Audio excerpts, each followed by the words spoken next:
Good evening, everyone. This is Melissa Thomas with Florida National News coming to you with the Evening News Rundown. Thank you guys, as always, for tuning in to the Evening News Rundown.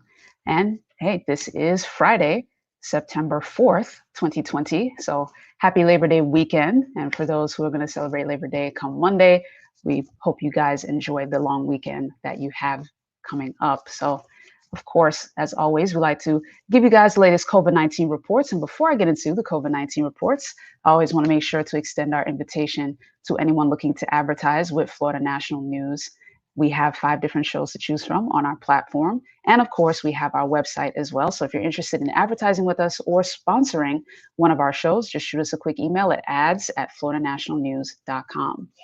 Now jumping into the latest COVID-19 reports, I always like to bring it to you globally here in the United States and in the state of Florida. So globally, the World Health Organization is reporting over 26 million confirmed cases and over 865,000 confirmed deaths as of today. In the US, Johns Hopkins University puts us at over 6.1 million confirmed cases and over 187,000 confirmed deaths. Here in the state of Florida, the Department of Health is reporting over 640,000 confirmed cases now, and we are at over 11,800 confirmed deaths.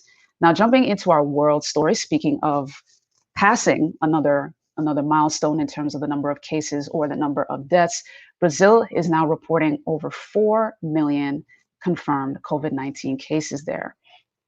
Now, as you can see in the footage, these are people that are getting tested. And as you guys have heard us report before, Brazil's numbers are a little bit skewed because there is a bit of a shortage in testing materials in the nation. But as of right now, Brazil has recorded over 43,700 new cases and over 834 deaths just within the last 24 hours from COVID-19. And this is according to the Health Ministry's report on Thursday night. Now, Brazil has registered a total of 4,041,000 cases.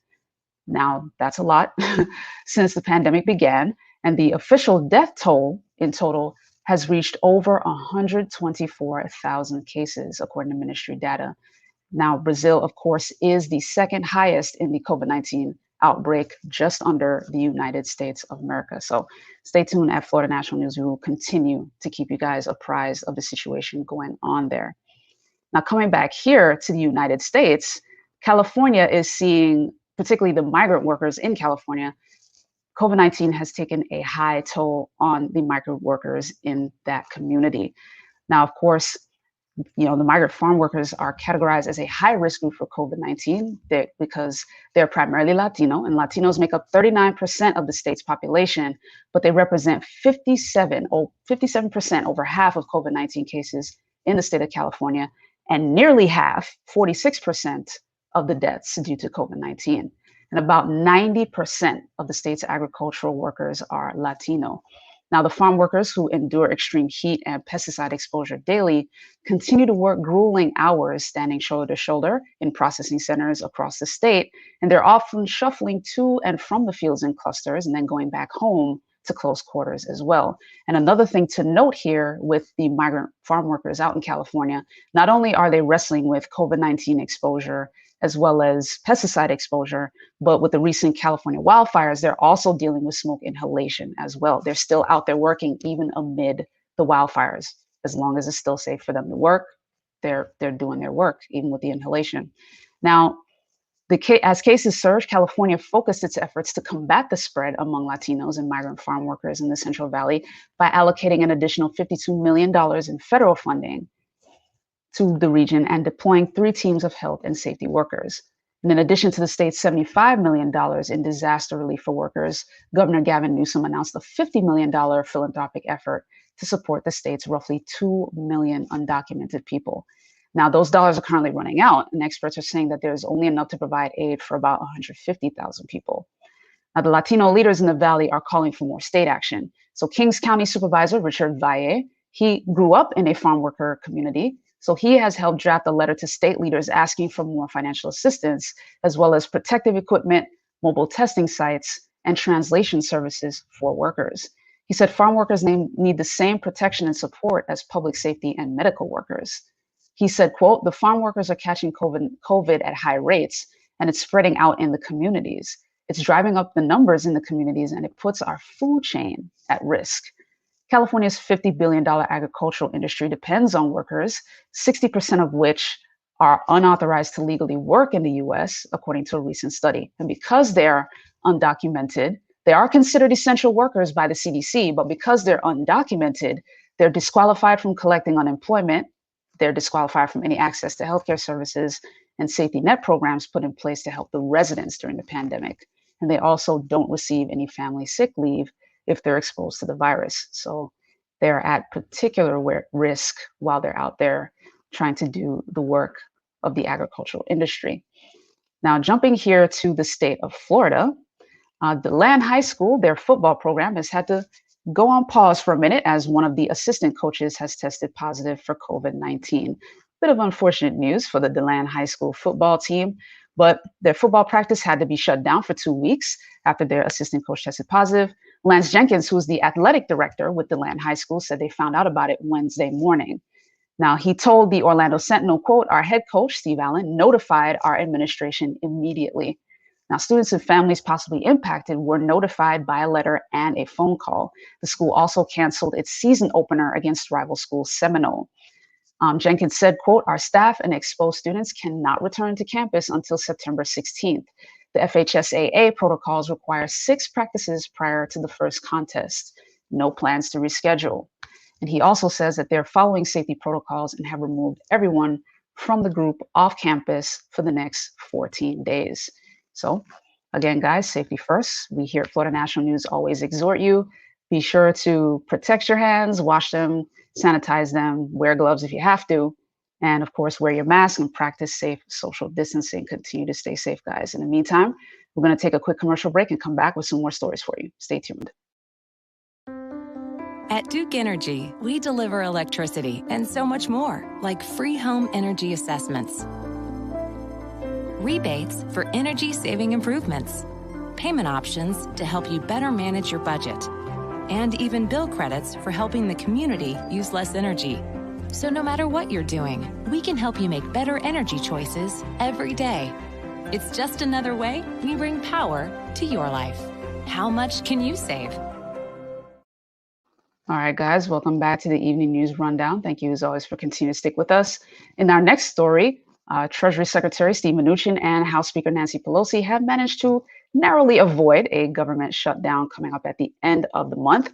They decided to have a 30-minute conversation earlier this week, but they remain hundreds of billions of dollars apart in additional stimulus efforts to help the U.S. economy. They kind of have that disagreement, but they agreed on the brief government funding, short-term spending bill to avoid that shutdown at the end of September. This is according to Capitol Hill aides that are close to the conversation. As of right now, there is no consensus for how long the stopgap would extend the government funding past September 30th, though, according to the aides. So we don't know how much further past this particular stopgap is going to be. House and Senate Democratic leaders haven't formally discussed the issue yet, although a mid-December deadline would be the traditional practice for an election year. So we'll continue to keep you guys apprised of that. The Senate returns to session next week while the White House is not back from its summer recess until mid-month. While the House is not back from its summer recess until mid-month. Now, Senate Majority Leader Mitch McConnell and other top Senate Republicans are trying to gather support for a narrow COVID-19 relief package that can get at least 51 GOP votes. Now, the Democrats are already planning to oppose that plan, so it's not likely to get the 60 votes needed to advance. Now, the new Senate Republican proposal, causing as much as $1 trillion, we talked about that before, is expected to include $300 in weekly federal unemployment benefits through the end of December, and then another round of funding for the PPP, the Paycheck Protection Program for small businesses, $105 billion for education, and liability protections for companies, schools, and healthcare providers amid the pandemic, according to a draft proposal. Now, the bill will also provide billions to the U.S. Postal Service by converting an existing loan into a grant. Now, the House has passed legislation calling for $25 billion in new funding for the Postal Service, but the White House has supported only $10 billion. Senate Minority Leader Chuck Schumer has already rejected the GOP plan before it's formally rolled out, calling instead for an adoption of a far more sweeping House-passed bill, which is the $3.4 trillion HEROES Act. Now, House Speaker Pelosi has also offered to accept a $2.2 trillion plan in a bid toward compromise, but that particular offer has been rebuffed by the White House. So again, just stay tuned here at Florida National News, and we'll continue to keep you guys apprised of the situation. Now, jumping here to the state of Florida, Governor Ron DeSantis is kind of hoping for a way for Floridians to return to a sense of normalcy. He's thinking about, creating a way to get to yes, as he says, in reopening bars and breweries, which those have been closed since late June, or the restrictions have been on them since late June, despite the other venues being able to reopen in that phased process. And the restrictions, of course, were put in place due to widespread non-compliance with COVID-19 safety guidelines. But he did say on Thursday, after nearly 6 months of Floridians living amid the pandemic, he said, quote, "I know people really yearn to have that sense of normalcy." He said, quote, "I know it's been difficult, and I just want to let you know that these are not things that we take lightly." He said this at the conclusion of his talk in St. Petersburg with bar and brewery operators. He said he thinks the best thing that the state can do is just get it right and move forward, and let's get the state thriving again. Now, in the meantime, DeSantis backed a Palm Beach County request to move into the second phase of economic recovery efforts. So congrats to Palm Beach County for being able to move into that next step. Now, this just leaves Miami-Dade and Broward counties mostly following the phase 1 standards, which went into place for much of the state back on May 4th. The majority of Florida moved into the second phase of recovery efforts on June 8th, allowing movie theaters, bowling alleys, tattoo parlors, and similar venues to reopen with limited capacity, while restaurants were able to serve people in the bar areas. Now, the move to include Palm Beach County in the second phase comes as the number of new COVID-19 cases has begun to decrease statewide since peaking in July and early August. The restrictions on bars and breweries have particularly affected establishments that don't serve food. So those businesses can't sell alcohol for on-site consumption. Now, the governor said Thursday that he will make a decision about lifting the restrictions. So as a media outlet that is here in Florida, we will always keep you guys apprised of that, particularly if you live here and you're looking forward to having that, quote, sense of normalcy that Governor DeSantis is talking about. But in the meantime, guys, we're going to take another quick commercial break and come back with your business and sports stories. Stay tuned. I'm not picking it up. You pick it up. I'm not picking it up. Well, somebody's got to pick it up. I'll pick it up. They're clean. 'Cause my hand is clean. Oh yeah, I'm Charmin Clean. That's how I know they're clean. Charmin Ultra Strong is woven like a washcloth and just cleans better. Yeah, I'm Charmin Clean. The kid does have a That's point. My hand is clean. Enjoy the go with Charmin. And for an extra clean finish, try Charmin Flushable Wipes.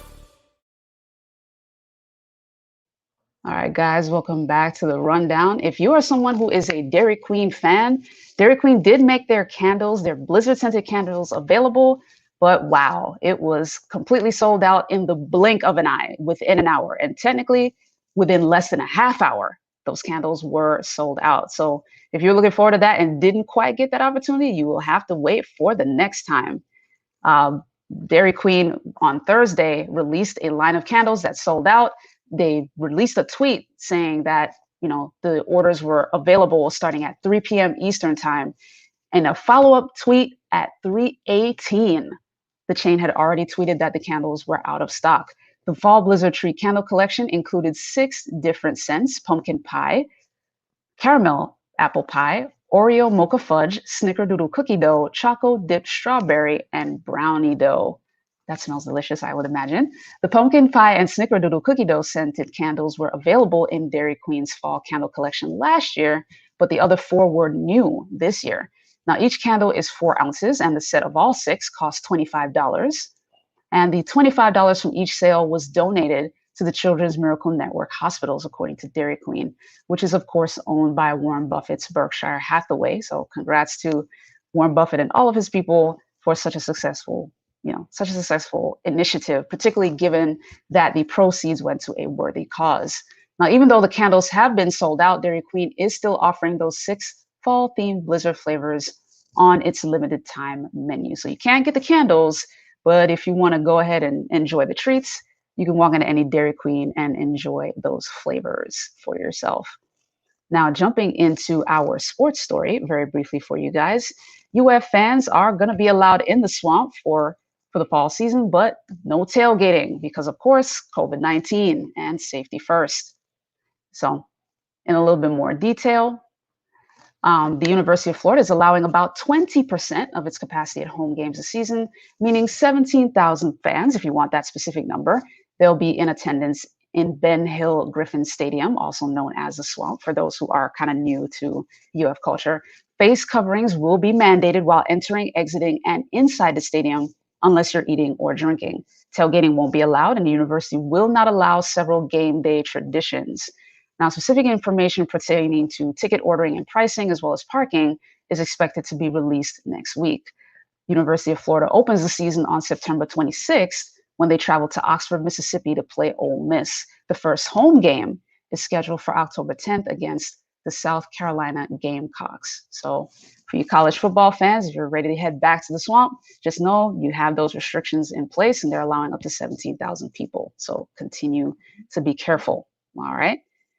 In the meantime, we're going to take one final commercial break and then come back and wrap up with your entertainment story. Stay tuned. At Taco John's, you can expect one thing, so good, as in quality ingredients used in tacos and burritos made just for you. Every single bite. So good. Expect nothing less at Taco John's. Welcome back, guys. As we wrap up with the entertainment story, Robert Pattinson has officially tested positive for COVID-19. Now, this is big news given the fact that the highly anticipated film, The Batman, is in production. So the fact that he is the star of the film and has tested positive, that puts the brakes on the entire production. So that is on pause right now. Now, while Warner Brothers confirmed earlier Thursday that the production was going to be halted after the crew member tested positive as well. Now, a member of the Batman production tested positive and is in isolation. This is their statement with established protocols. Filming is temporarily paused. This was their official statement. Now, the studio declined to comment about whether or not Pattinson had contracted the virus, but as we're releasing it to you guys, he is positive. Now, depending on the amount of time that Pattinson has to self-isolate and recover, suspending production could be a costly proposition. They were about 7 weeks into filming at the time, and they had to turn off the cameras back in March due to the pandemic. And now, they had 3 months of material left to shoot and they hope to be done filming by the end of this year. So we'll continue to keep you guys updated on that. Since the production has been put on hold, the theatrical release has now been pushed back until October 1st, 2021. The film was already slated to be released in 2021, but now it's pushed all the way back to October, so late next year. For the comic book fans, if you were looking forward to this one, might have to wait just a little bit longer. But that does it here for us at the Evening News Rundown, guys. Thank you, as always, for tuning in. If you haven't yet, be sure to like, follow, share, subscribe, all that fun stuff. You can find us at Florida National News on Facebook, YouTube, and Instagram. And on YouTube, be sure to click the little bell icon so you can get all the notifications for all of our shows, in addition to that red subscribe button. And of course, if these newscasts are great for you, if you find value in them, be sure to share them, let your friends know, or any of our shows for that matter. And speaking of our other shows, for that matter, it is Friday, so the lovely Casey Hudson will be back with the FNN Sports Take at 8 p.m. Eastern Time tonight. It will be great to see her again and give you guys an even more detailed sports update with all of the meat and potatoes and stats that she loves to provide. Now, another final quick reminder for any advertisers or sponsors looking to, advertise on our platform. Again, 5 shows to choose from. We'd love to get started with you. Just shoot us an email at ads@floridanationalnews.com. In the meantime, guys, once again, Florida National News wishes you a happy Labor Day weekend. Please continue to stay safe. Take care.